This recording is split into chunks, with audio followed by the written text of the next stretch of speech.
1983 തുടങ്ങിയ FOKANA north American Malayali സംഘടനകളുടെ സംഘടന, യഥാർത്ഥ അമ്മ സംഘടനയുടെ കേരള കൺവെൻഷനിലേക്ക് ഏവർക്കും സ്വാഗതം.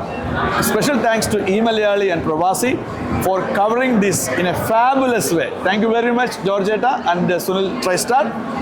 ഫൊക്കാനയുടെ ഈ ഒരു കൺവെൻഷൻ ഒത്തിരിയധികം പ്രത്യേകതകളുണ്ട്. കാരണം ആദ്യമായിട്ടാണ് 3 ദിവസത്തെ കൺവെൻഷൻ കേരളത്തിൽ നടക്കുന്നത്. ആദ്യമായിട്ടാണ് 800 തൊട്ട് 1000-ലധികം ആൾക്കാർ വരുന്ന ഒരു കൺവെൻഷൻ ഇവിടെ കേരളത്തിൽ നടക്കുന്നത്. ആദ്യമായിട്ടാണ് കുറേ പദ്ധതികളുടെ ഉദ്ഘാടനവും അതിൻ്റെ പരിസമാപ്തിയും ഇവിടെ നടക്കുന്നത്.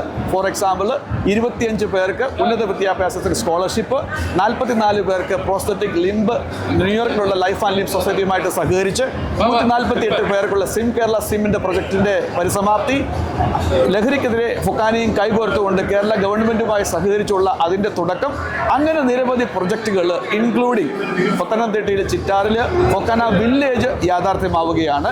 20 വീടുകളാണ് അതിന് വിഭാവനം ചെയ്യുന്നത്.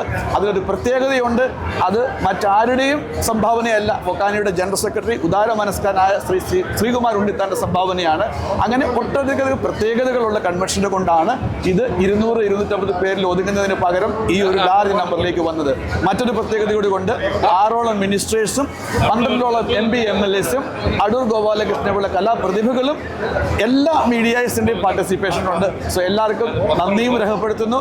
ഈ 2 ദിവസം നമുക്ക് അടിച്ചു പൊളിക്കാം. Thank U.